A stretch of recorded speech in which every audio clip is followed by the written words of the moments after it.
20 years ago, when Mumbai, then still known as Bombay, was rocked by serial bomb blasts for the first time, the choice of news sources used to be very limited. You either heard it on radio, read it in the papers, or you saw it read out on state-run Doordarshan. Visual imagery was limited to newspaper stills or some pre-censored clips on DD. But your best bet to see news was News Track, India's first and most definitive video news magazine.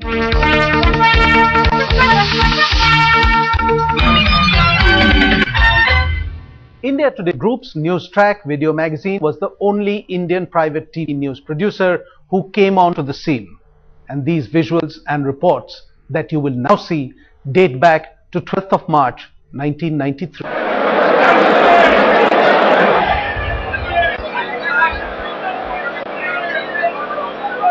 Friday, March 12, 1:26 p.m.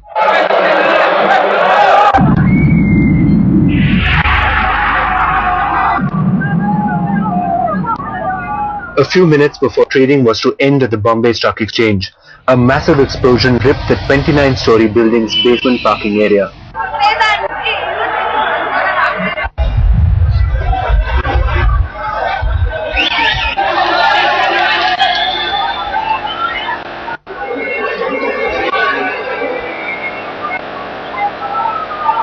The Bank of Baroda office above basement was blown to smithereens. The impact of the explosion was so strong that it even shattered window panes of the surrounding buildings.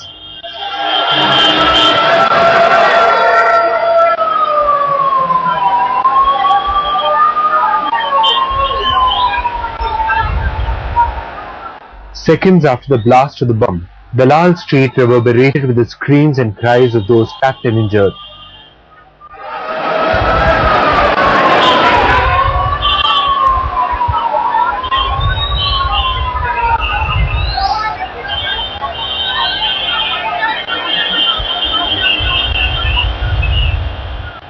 Panic-stricken survivors of the explosion, some injured, stampeded out of the building. More than 2,000 people were stranded in the building. Most unlike the lackadaisical attitude one is used to in emergencies, the fire brigade reached minutes after the explosion and started evacuating people.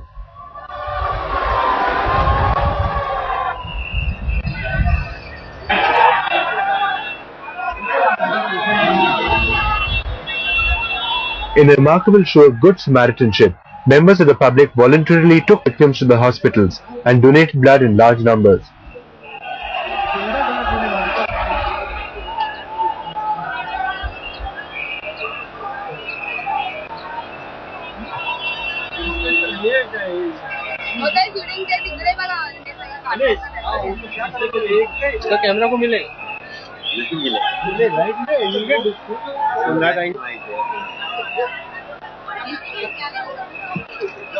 The explosive device, placed in a car in the basement parking area of the stock exchange and activated by a timer device, claimed at least 70 lives and injured about 200 people.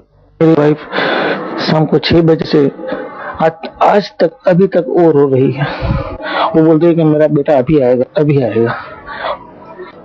वो समझ ही नहीं सकते कि मेरा बेटा मर गया। All of a sudden that blast occurred and all the people started running here and there. I also ran backwards, and in the meantime I to hold my head in my hands, but I came to know that I was heavily bleeding. All of a sudden there was a blast. I thought maybe there are some crackers bursting, but then some glass pieces and debris and all that started falling. The terror was not over, it was just the beginning. In a span of 150 minutes, the city was shaken by 12 more blasts along its entire length, stretching from the BSc building in the south to Centro Hotel at Santa Cruz Airport in the north. The News Track video magazine used to come out every month as VHS cassettes, available all over the country. The Mumbai serial blasts coverage was carried in the April 1993 video magazine. In this age of instant TV, it is hard to imagine that 20 years ago, when there were no cell phone cameras and the digital era was still in the future, news track cameras and journalists were at the scene within 5 minutes of the first blast. And then there were 12 more. Leaving behind more than 300 people dead, more than 1,500 injured, and a trail of gruesome destruction. At 1:36 p.m., a truck exploded in the grain trading area in Narsi Natta Street, destroying nearby buildings and vehicles. Barely 50 minutes later, a car bomb exploded in the parking lot of the Air India building, killing at least 20 people and injuring several others. When I saw all of a sudden blast, there was a car which exploded, and the blast, big blast, like balloon-shaped thing with red flames and all that. And immediately my daughter-in-law said, "Papa, it's bomb." And tragedy has struck the family. I mean, the only sister of mine is no more existing. मेरी आंखों में वो जब धम करके एकदम पटाखा जैसा फूटा ना, तो उस वक्त मेरे को कुछ समझ भी नहीं आया. मैं बोला मैं तो आज मर जाता हूँ. क्या समझे? मैं समझा कि आज तो मैं मर ही जाऊंगा. मगर कुदरत का खेल देखो कितना अच्छा है. जब मेरे को धमाका करके उठा ना बम करके, तो मैं यहाँ से 10 फुट इतना जाके आगे गिरा. A bomb in the Air India building blew out a 2-story deep crater. Basement है गाड़ी का. Second basement में भी खड्डा पर गिर गया. Within the next 15 minutes, the massacre resumed. A powerful car bomb went off at a bus stop opposite Century Bazaar shopping center in Worli. This was the worst. Over 100 people were immediately killed and more than 500 injured. Of those killed, 70 were passengers in the double-decker bus. The impact of blast left 5 buses and their passengers completely charred. The bomb was so powerful that it formed a deep crater on the road, decimating 3 nearby apartment buildings. हम लोग जो kitchen में थे वो खाना खाने को बैठे थे ना, तो आवाज आया तो हम लोग दौड़ के आए तो एक रूम में लड़का पड़ा था, एक रूम में लड़की पड़ी थी जो दब गई थी. सब बिल्डिंग नीचे गिर गया, हम उसके नीचे आ गए. Even for hardened war veterans, the sight of dismembered bodies, so completely soaked in blood that they were unrecognizable, was difficult to take. First time this has happened in Bombay, and now I do not think I'll be able to stay in peace in Bombay. I'm really very scared and really insecure. It was all of a sudden, and it was a loud blast, and all of a sudden the glasses kept on falling on us. Bombay's date with terror was not over yet. 6 more bombs went off, 2:41 p.m. in a petrol pump adjacent to Shiv Sena headquarters at Dadar, 2:48 p.m.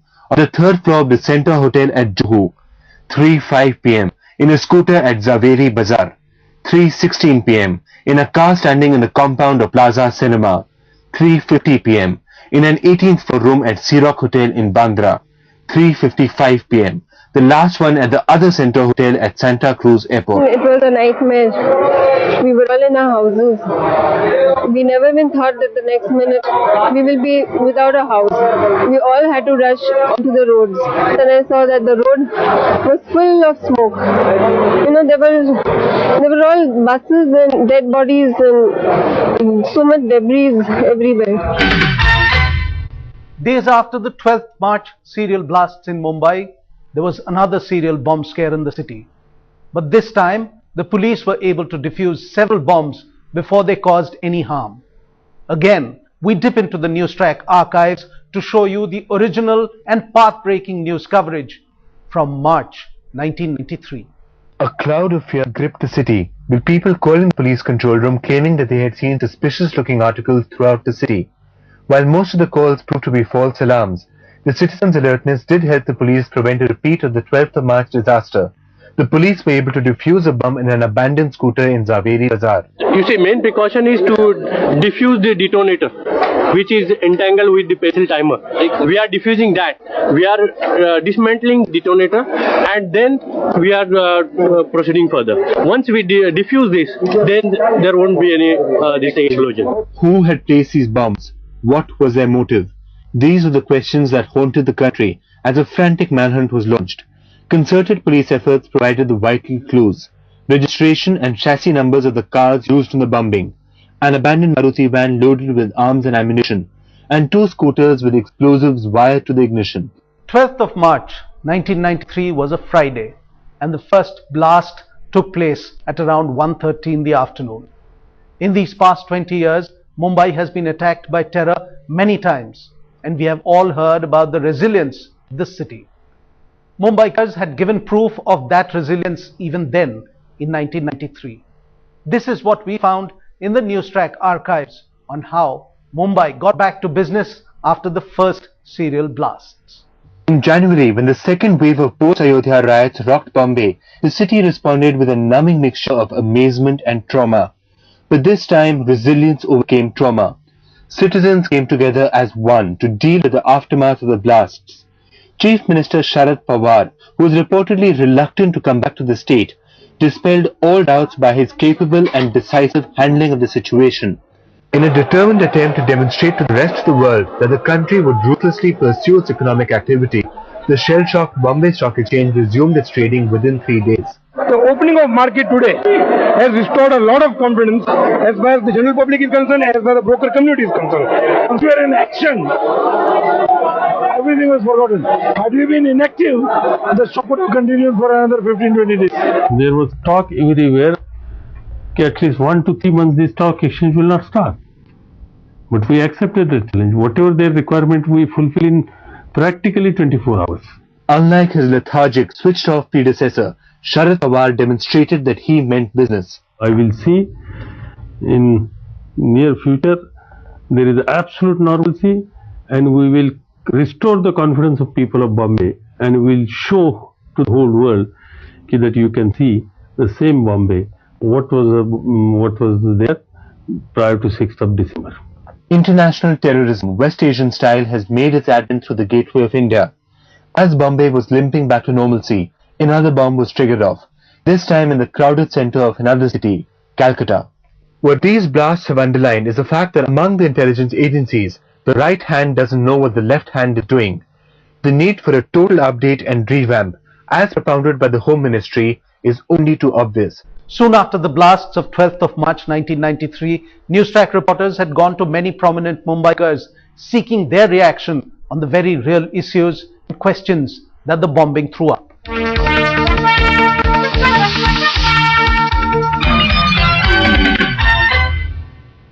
In Bombay a few days ago. Who it is, why, how, is a very big interrogation mark. Now, it doesn't mean that any neighboring country is at war with you, but clearly someone, some group, some has sent a message. डाक labour board की सिर्फ स्थिति है कि करीब 15 से 2000 के बीच वर्ग अभी भी नहीं आ पाए हैं। इसमें मुसलमान वर्कर्स कितने? हाँ, करीब मुसलमान वर्कर्स करीब 1000 लोग हैं।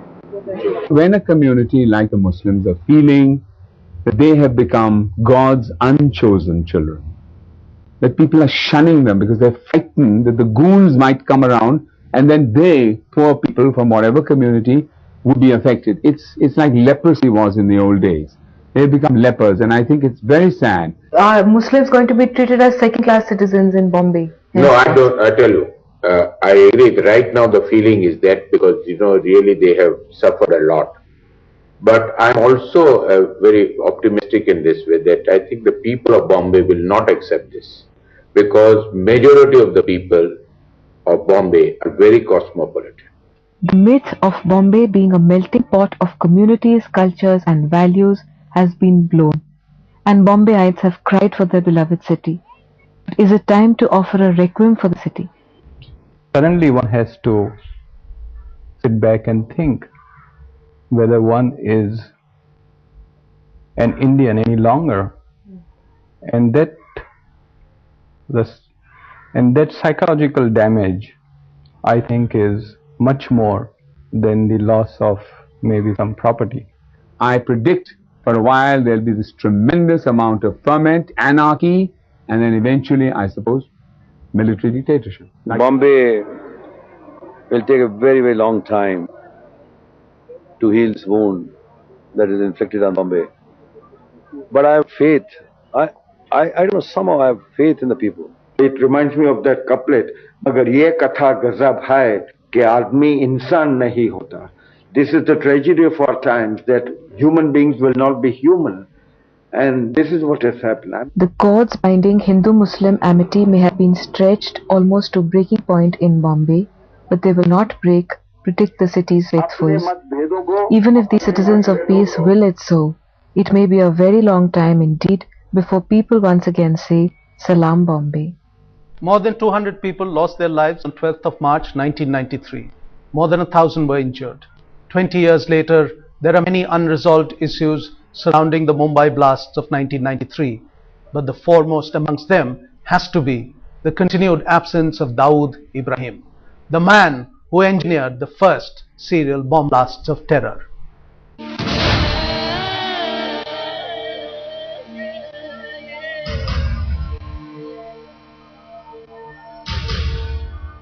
The impact of the explosion was so strong that it even shattered window panes of the surrounding buildings.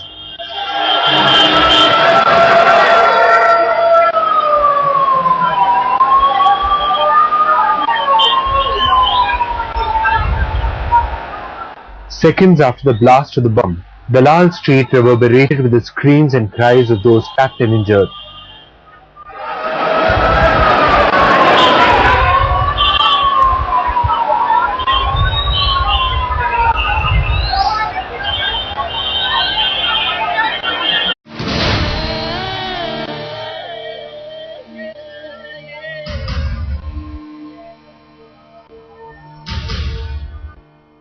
"20 years ago, when Mumbai, then still known as Bombay, was rocked by serial bomb blasts for the first time, the choice of news sources used to be very limited.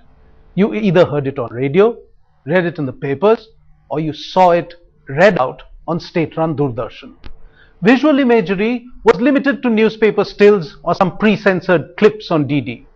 But your best bet to see news was News Track, India's first and most definitive video news magazine.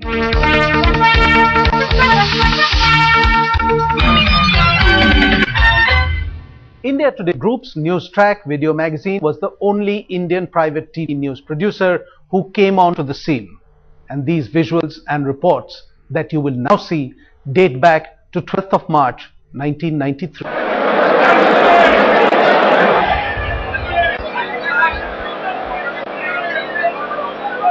Friday, March 12, 1:26 p.m.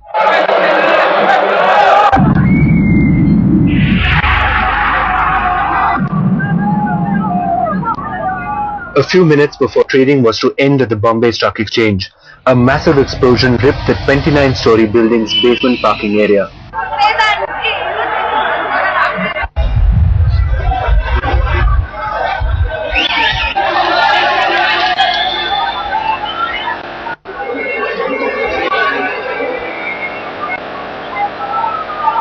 The Bank of Baroda office above basement was blown to smithereens.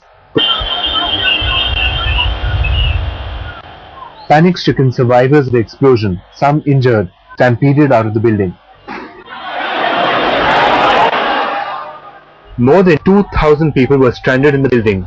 Most unlike the lackadaisical attitude one is used to in emergencies, the fire brigade reached minutes after the explosion and started evacuating people.